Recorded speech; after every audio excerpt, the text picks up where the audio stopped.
Hello everyone, what's up you guys? Aspiring Core here and welcome to the video.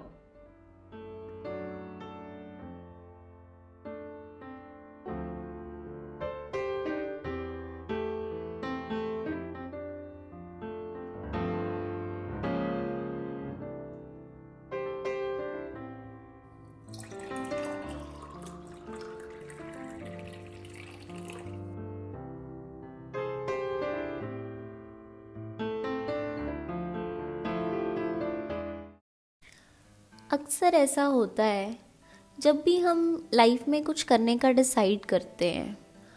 It can be anything, हमारे case में civil services ही ले लो। तो जब हम उसके प्लानिंग स्टेजेस में होते हैं उस टाइम पे हमारा मोटिवेशन बहुत हाई होता है। वी आर लाइक मैं दिन रात एक करके पढ़ूंगी।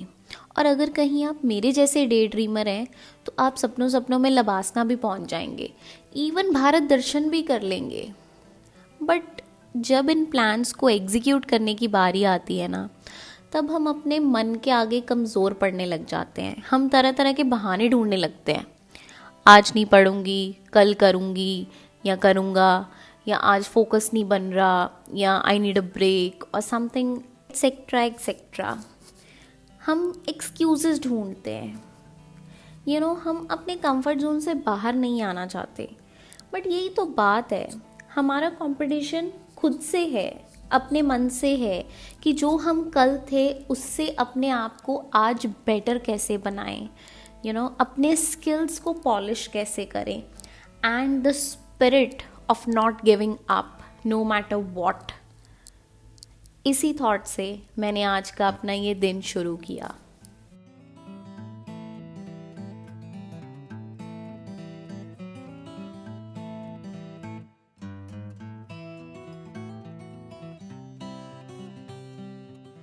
These days I am doing core polity.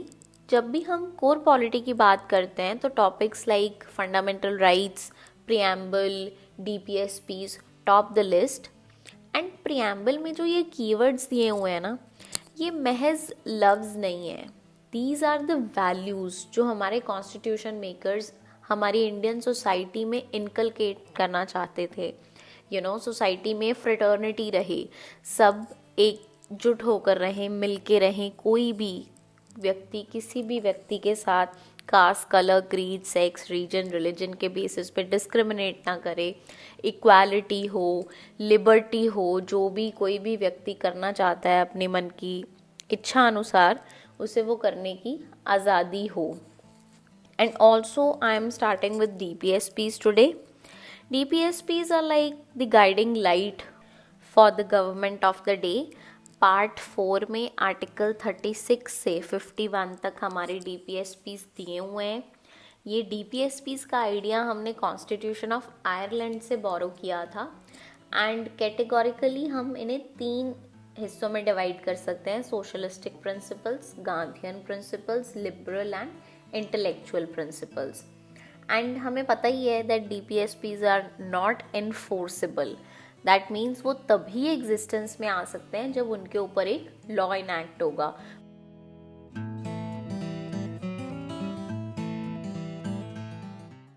एक एक्टिविटी ज़रूर करते रहें, कुछ भी हो सकता है। जैसे मुझे पेंटिंग, स्केचिंग पसंद है और आजकल मैं एनिमेशन भी सीख रही हूँ। आप भी कुछ ना कुछ ट्राई करते रहें तो पढ़ाई बोरिंग नहीं होगी। It's almost 9 now. मेरा ये एक 27 नवंबर का न्यूज़पेपर पेंडिंग है जो मैं आज कंप्लीट कर रही हूँ। एंड मैं सबसे पहले एडिटोरियल्स पढ़ती हूँ क्योंकि एडिटोरियल्स में ज़्यादा टाइम स्पेंड होता है, और बाकी के न्यूज़पेपर में हमारे एग्ज़ाम पॉइंट ऑफ व्यू से न्यूज़ कम ही रेलेवेंट होती है। So I just skim through it.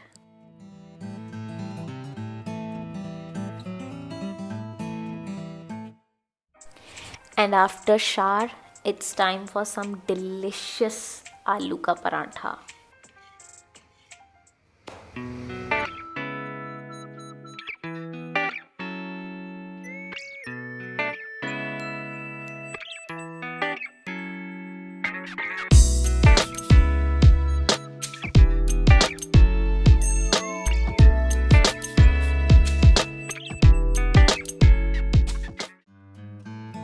It's almost 10:33 now. थोड़ी सी हमने धूप भी ले ली बाहर जाके। एंड नाउ इट्स टाइम कि जो मेरे क्लास नोट्स हैं उनमें जो इम्पोर्टेंट पॉइंट्स हैं, आजकल मैं अपने नोट्स डिजिटल कर रही हूँ सारे, क्योंकि अदरवाइज़ फ़िज़िकल नोट्स बहुत ज़्यादा हो जाते हैं। अलमीरा इज़ बिकमिंग रियली बल्कि, I am going short of space. Recently I have shifted to digital notes. तो मैं ये जो भी क्लास नोट्स में उन टॉपिक्स में से जो भी इम्पोर्टेंट पॉइंट्स हैं वो मैं अब अपने आईपैड के नोट्स में ऐड करूँगी। वन मोर थिंग, जो मैंने सुबह अपने टॉपिक्स पढ़े थे उनकी मैंने 3 रीडिंग्स करी थी। In first reading I just get familiar with the topic. Second reading में जो भी मैंने अंडरलाइन किया होता है, हाईलाइट किया होता है, मैं वो पढ़ती हूँ। एंड थर्ड रीडिंग में जो मैंने हाईलाइट और अंडरलाइन किया उसे एक बार फिर से रिवाइज करके बोल बोल कर खुद को समझाती हूँ, सो दैट टॉपिक मुझे अच्छे से समझ में आ जाए। It's a good way, otherwise आपको फील होता रहेगा मैं भूल गई, मैंने अभी तो पढ़ा था।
And now it's time to do some answer writing practice.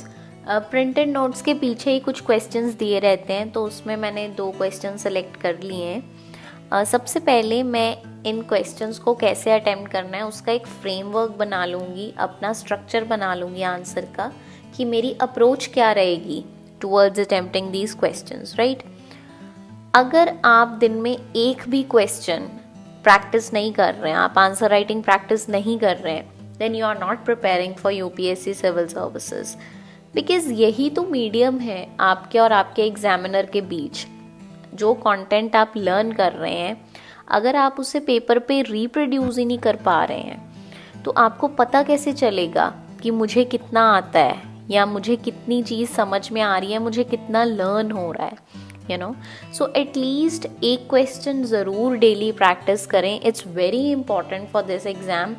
And अगर आपकी आंसर राइटिंग प्रैक्टिस स्ट्रॉन्ग है तो there are high chances to clear this exam, क्योंकि मेंस क्रैक करना इज़ रियली डिफ़िकल्ट। आपके आंसर में एक कोहेरेंस होनी चाहिए कि आपका आंसर पानी की तरह बह गया।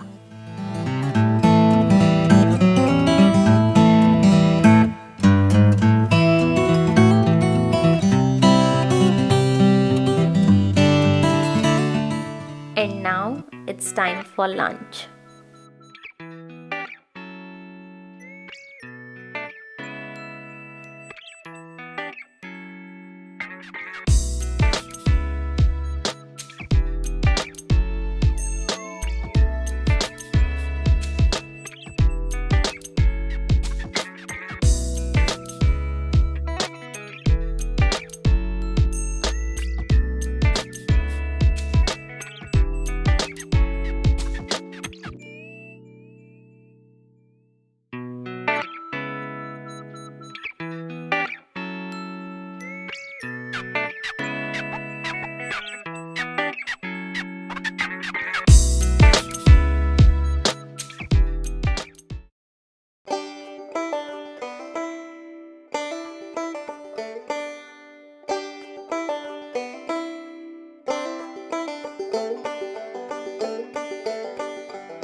दिन के बज गए हैं 4 and now it's time for some chai. Please do let me know in the comment section below that are you a chai lover or a coffee lover? I would love to know.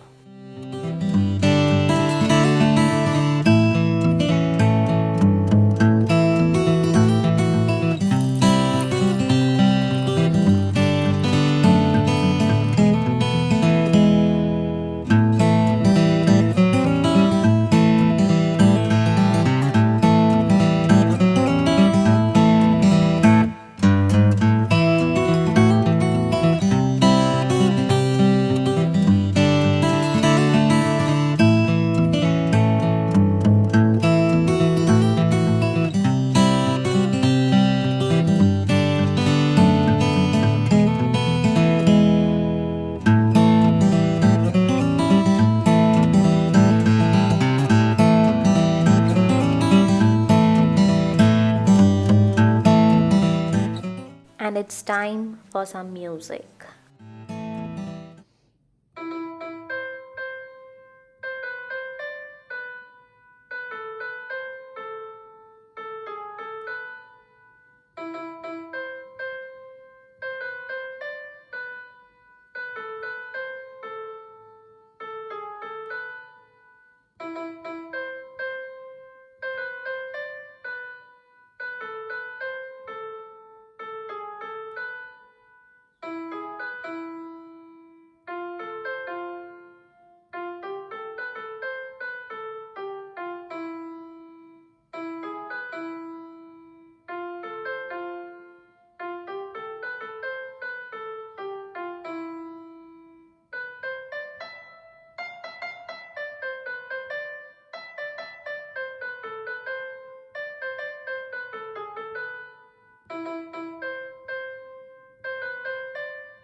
This moment पढ़ने का बिल्कुल भी मन नहीं है, totally concentration focus totally zero बन रहा है. So what I am trying to do is, जो ज्योग्राफी में मैंने अपने फिगर्स बनाए हुए हैं, डायग्राम्स बनाए हुए हैं, इंडिया फिजिकल को बेटर अंडरस्टैंडिंग के लिए, अच्छे से समझने के लिए, I am just trying to revise them. ये चीज़ें मैंने इसलिए बनाई थी सो दैट नोट्स थोड़े अट्रैक्टिव लगें, नोट्स को एक्चुअली पढ़ने का मन करें. So I just thought I should share it with you guys. आप मुझे प्लीज़ बताएं आप ऐसी चीज़ें बनाते हैं कि नहीं. पीपल से this is just time waste, but the thing is कि अगर आपको वो पिक्चर देख के उसे विजुअलाइज करके चीज़ें बेटर रिमेंबर हो रही हैं तो why not, then the time is worth it. But बहुत ज़्यादा भी टाइम नहीं स्पेंड करना, because time is very important. हमारे एग्ज़ाम में सिलेबस बहुत फास्ट है, तो don't waste your time, just try to manage it.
What if one doesn't feel like studying, तो हमें क्या करना चाहिए अगर पढ़ने का मन ही नहीं है तो.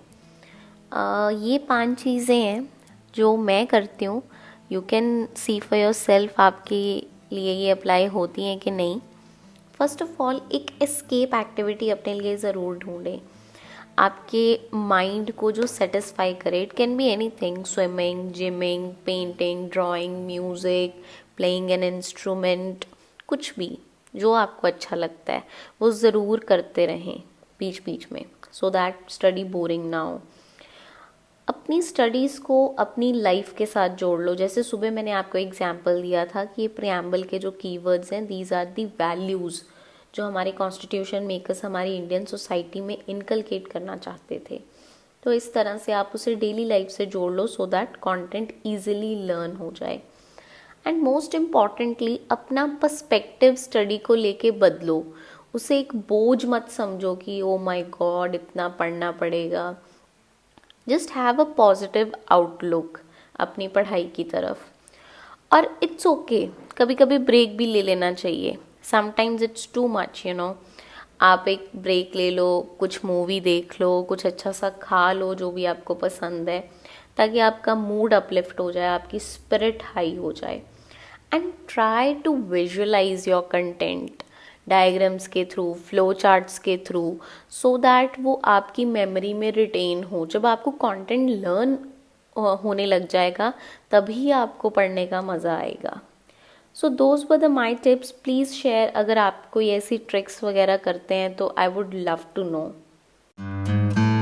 After dinner this is the last study session of today. मैं जस्ट लक्ष्मीकांत सर की बुक से प्रियम्बल और DPSP एक बार रीड कर लूँगी and then I just go to sleep. ये वाला सेशन थोड़ा मुश्किल होता है पुल ऑफ करना, बट एटलीस्ट मेरा ये टॉपिक फिनिश हो जाएगा और इसके बाद around 9:30 I go to sleep. So that's it for this video guys. I hope you liked it. Please like, share and subscribe to my channel and I'll see you in my next one. Thanks for watching.